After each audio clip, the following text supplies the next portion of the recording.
We are back with another deal of the week breakdown video, and I'm super excited to keep talking about these to you guys because I frankly love the deals that we set up for our clients. I think our clients are making some of the best financial moves for themselves and being able to grow a real estate portfolio and being able to grow a real estate portfolio that you actually enjoy, right? Like, I think ultimately everybody's goal is to try to build wealth through real estate. Especially if you're watching my videos, the goal is to build wealth through real estate. It's my goal. It's my clients' goals. I want to continue to help people get there and provide the resources that can make it happen. And so that's why I love doing these deals of the week breakdowns. It just gives other investors more insight into what people are actually doing, what's working, what's not working, what are we doing across the US, and just like a really good bird's eye view. Like, I get a really good bird's eye view on what I want to do with my own investing simply because of the fact that I get to see what my clients are doing and I get to feed off of that. This was a deal where I actually helped this client structure their taxes in a way that helped them qualify for this property.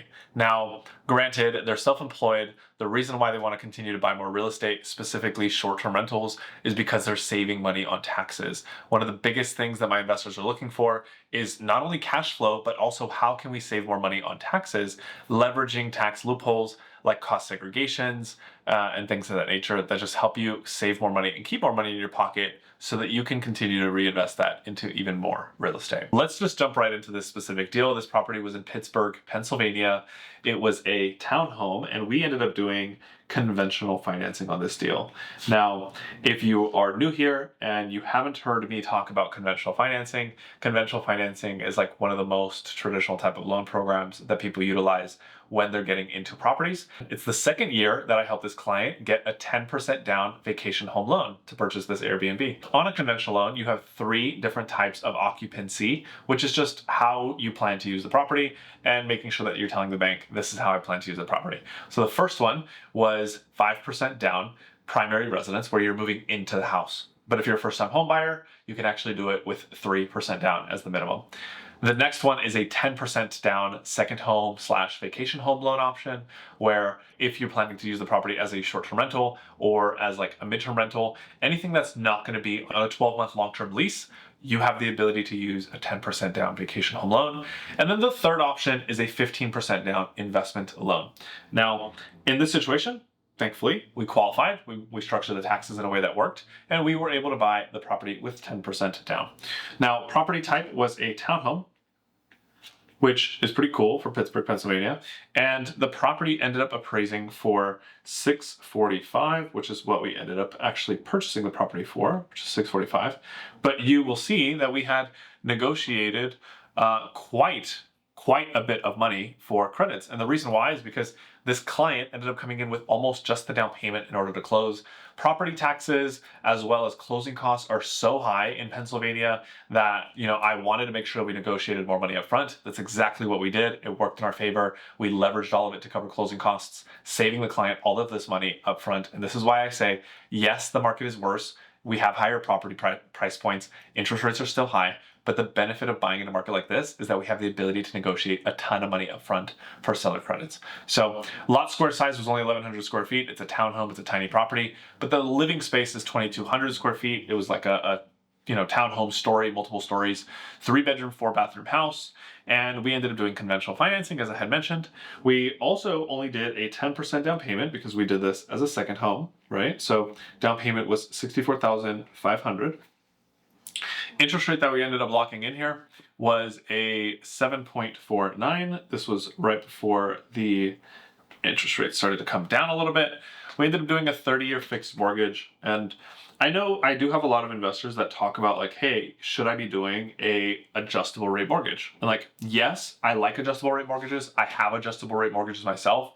An adjustable rate mortgage is when you get a loan that actually has a fixed time frame for the rate, and then it can adjust after that. And so it's typically like 5, 7, or 10 years fixed, and then after that time frame, it can adjust.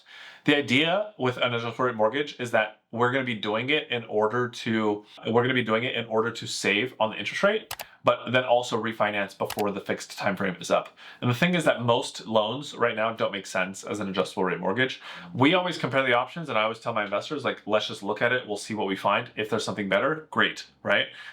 We have over 120 different banks that we work with, and so like seeing every kind of option, it doesn't hurt us. We're like the Expedia for mortgages, and we want to look at all the options in order to make the best possible decision for what my client's getting themselves into. Principal and interest came in at $4,054. The homeowner's insurance came in at $246 with 4 cents. Property taxes came in at $479 with 30 cents. Monthly PMI came in at 193.50, which is on a little bit of a higher end. And then total monthly payment came in at $4,973 with 81. Now, keep in mind, a lot of my investors are running their numbers where their properties are going to be bringing anywhere from 15 to even 25 or 30% in revenue based off of the purchase price, which is significant capital. And so even though these monthly payments are high, the idea is that we're going to be not only covering the mortgage payment, but also cash flowing on top and getting tax benefits and saving money upfront.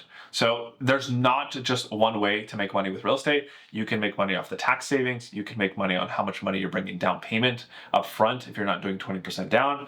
You can make money on the tax savings. You can make money on cash flow. You can make money on appreciation. So it's understanding all of the aspects of the deal, not just cash flow.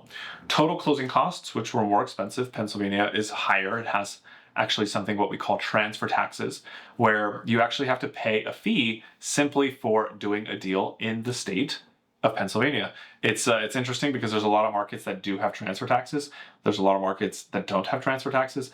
I don't really like transfer taxes. And so like, if we can just get the seller to pay for it, let's ask for that money up front in credits. You'll see why, because we got a whopping $38,700 negotiated in seller credits that almost wiped out all of the closing costs. Adjustments and other credits, that was a payout back to the buyer from the seller for property taxes. And then the total out of pocket came in at $67,671 with 69 cents. So not only is she going to be cash flowing, but she also came in with almost just the down payment. We're like $3,000 shy of just coming in with a down payment in order to be able to close on this property. The client's going to be cash flowing. The client's going to be saving money off of taxes. And so I want to continue to show you guys these deals because this is exactly what my clients are doing that's making sense. Even in a market where interest rates are high, even in a market where properties are more expensive, you have to be looking at the other ways that you could be making money on your deals. And that's how you continue to build wealth every single year. You don't have to wait for the market timing. If you're going to be waiting for the market timing, you're going to miss it. And so it's something that I talk a lot about. Interest rates are on the trend of coming down, and we want to make sure that we're going to be planning success for how you're going to be able to scoop up those properties in that year. If you guys are looking for advisors, if you want somebody that's going to walk you through the deal just the way that I talked about it right now and make sure that you understand exactly what you're getting yourself into, the ways that you could have negotiated this deal better, I have no problem with guiding you through that process. My team and I are here to help. We have all of the resources at our disposal to help you scale your real estate portfolio. And I want to continue to do nothing but support you guys in what your journey is and what you guys are trying to achieve. That's why I do these deal of the week breakdowns. I want to show you what's possible through real estate investing. It's all about knowing your options, knowing what's possible, and knowing that you can get into a deal with less money than you thought you would have originally gotten into. So I hope you guys found this deal informative. I appreciate you guys sticking around and watching this. If you've seen multiple deal of the week videos of mine, I appreciate you guys continuing the support. I'm going to continue to show you every single week new deals of what my clients are doing to scale their real estate portfolio and what's working in today's market. I'm here for you guys. I want to see you guys' success. I'll continue to provide you that content that's going to give you that. I will see you guys in the next deal of the week breakdown. Job's not finished. Let's make it happen.